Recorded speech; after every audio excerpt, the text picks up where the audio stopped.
দিনকালের যা অবস্থা, তাতে হাসবো না কাঁদবো সেটাই বুঝতে পারছি না।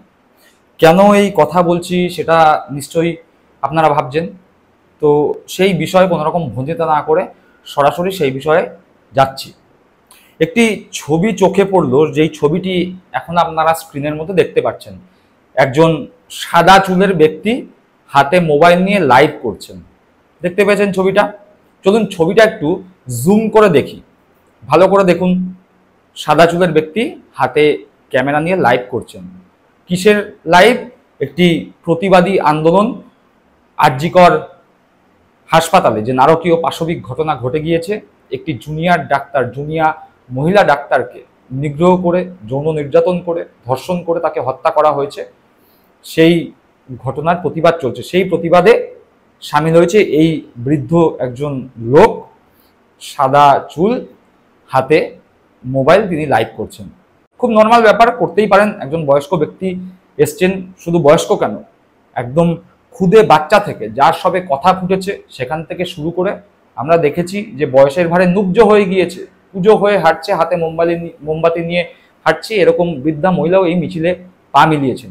পশ্চিমবাংলার আপামর জনগণ এই নারকীয় পাশবিক ঘটনার সমালোচনা করছেন এবং যারা দোষী, এই ঘটনার সঙ্গে যে বা যারা যুক্ত আছে, যারা দোষী, তাদের প্রত্যেকের ফাঁসি জনগণ চাইছেন। জনগণ চাইছেন যত দ্রুত সম্ভব এই ঘটনার বিচার হোক এবং এই নির্যাতিত হয়ে, ধর্ষিত হয়ে যেই মেয়েটি মারা গেছে তার পরিবার বিচার পাক।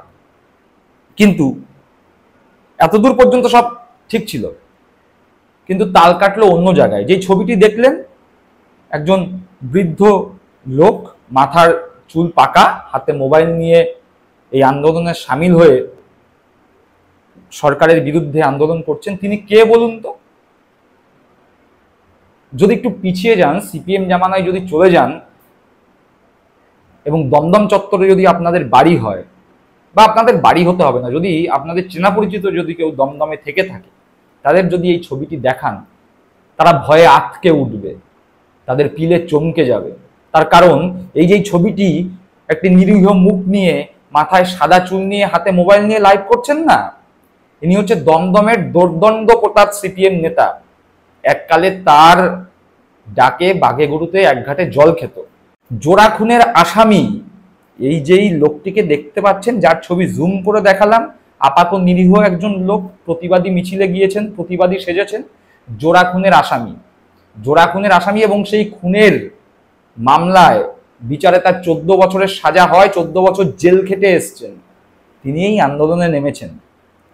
বিড়াল এসে বলছে মাছকে আমি বাঁচিয়ে রাখবো, সেই অবস্থা।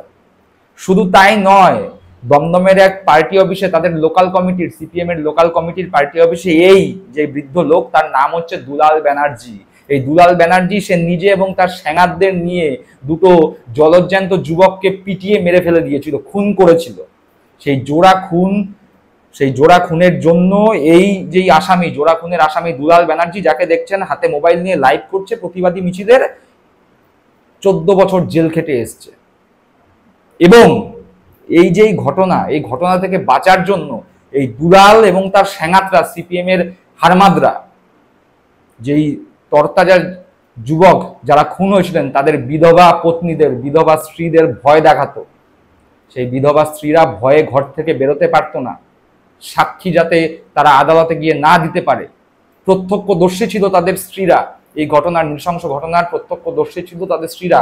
তাদের স্ত্রীরা যাতে আদালতে গিয়ে সাক্ষী দিতে না পারে, তার জন্য প্রতিনিয়ত এই দুলাল এবং দুলালের সেনাতরা, যাদের সোজা কথায় বলা যায় সিপিএম এর গুন্ডা বাহিনী, সিপিএম এর হারমাদ, তারা প্রতিনিয়ত এই দুজন যুবকের, যেই যুবককে তারা হত্যা করেছিল, তার বিধবা স্ত্রীদের ভয় দেখাতো। আজকে দুলাল ব্যানার্জি সতী সেজেছে।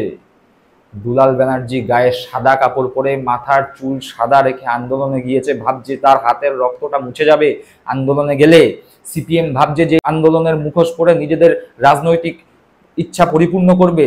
বাংলার মানুষ ভুলে গেছে সিপিএম কি করেছে। গলার মধ্যে জ্যান্ত কই মাছ ঢুকিয়ে দিয়েছে, মাথা কেটে সেই মাথা নিয়ে ফুটবল খেলেছে, সাইবাড়িতে হত্যা করেছে, আনন্দমার্গীতে সন্ন্যাসীদের হত্যা করেছে। বাংলার মানুষ ভুলে গেছে। সিঙ্গুর নন্দীগ্রামে রাতের পর রাত সাধারণ মানুষকে তোমরা গুলি করে মেরেছো সিপিএম। তোমরা সেই গুন্ডা মস্তান খুনি আসামিদের এই মিছিলে নামিয়েছো মুখোশ পরিয়ে। এসব খুনে আসামি যারা তোমাদের দল এতদিন করে এসছে, তোমাদের দলের সম্পদ দুলাল ব্যানার্জিদের মতো খুনিরা, তাদের যেটা স্বাভাবিক প্রবৃত্তি হচ্ছে মানুষকে মেরে ফেলা, মানুষকে খুন করা, এই আন্দোলনের মধ্যে ঢুকে যদি সে আবার কোনো মানুষকে মারে, এটি তো তাদের শরীরের প্রবৃত্তি। জলজান্ত দুজন যুবককে যে খুন করে ফেলেছে, সে যে ভবিষ্যতে আবার খুন করবে না তার কি প্রমাণ আছে? 14 বছরের জেল খাটা একটা আসামি হারমাদ। সিপিএম ভাবছো তোমরা তোমাদের পাপ তোমরা এইভাবে ধুয়ে ফেলবে? বাংলার মানুষ তোমাদের হাড়ে হাড়ে চেনে। সিপিএম ঘোলা জলে মাছ ধরতে নেমে ভাবছো রাজনৈতিক যে ইচ্ছা, সেই ইচ্ছা তোমরা পূরণ করবে নিজেদের স্বার্থ চরিতার্থ করবার জন্য। একটি অসহায় পরিবার, যেই পরিবার তার মেয়েকে হারিয়েছে, সেই পরিবারকে নিয়ে তোমরা রাজনীতিতে নেমেছো। নিজেদের পতাকাটা হাতে নিয়ে তো আন্দোলন করতে পারছো না, তার কারণ তোমরা জানো বাংলার মানুষ তোমাদের প্রত্যাখ্যান করে দিয়েছে, বাংলার মানুষ তোমাদের পছন্দ করে না, বাংলার মানুষ তোমাদের ওই মানুষের রক্তে ভেজা লাল পতাকাটা দেখলে বাংলার মানুষ ভয়ে সিটিয়ে যায়, তাদের মনে পড়ে 34 বছরের অত্যাচারের কথা। সেই কারণে তোমরা একটা অরাজনৈতিক মুখোশ পরে রাজনৈতিক স্বার্থ চরিতার্থ করবার জন্য বাংলার পথে ঘাটে নেমে বাংলাকে অশান্ত করবার চেষ্টা করছো। তবে জেনে রেখে দিও সিপিএম, তোমাদের এই চক্রান্ত বাংলার মানুষ বারবার ব্যর্থ করেছে, আবারও তোমরা ব্যর্থ হবে। তার কারণ বাংলার মানুষ বিচার চায়, তোমরা চাও চেয়ার, তোমরা চাও ক্ষমতা। তোমাদের চেয়ার পাওয়ার ইচ্ছা, তোমাদের ক্ষমতা দখলের ইচ্ছা অপরিপূর্ণই থাকবে। বাংলার মানুষের ইচ্ছা, পশ্চিমবঙ্গ সরকারের ইচ্ছা, তৎসহ প্রত্যেকটা মায়ের ইচ্ছা, প্রত্যেকটা মেয়ের ইচ্ছা, প্রত্যেকটা দিদির ইচ্ছা, প্রত্যেকটা বোনের ইচ্ছা যে বিচার, তিলোত্তমা সেই বিচার পাবে।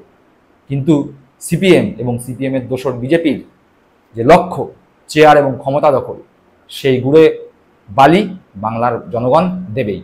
দর্শক বন্ধুরা, আপনারা কি মনে করেন? বিজেপি আর সিপিএম এর চেয়ার দখলের ইচ্ছা পূরণ হবে, নাকি তারা আবার এই নোংরা রাজনীতির খেলায় যে নেমেছে, সেই নোংরা রাজনীতির খেলায় নেমে তারা পুনরায় ব্যর্থ হবে? কমেন্ট করে অবশ্যই জানাবেন। ভালো থাকবেন, সুস্থ থাকবেন। জয় হিন্দ, বন্দে মাতরম।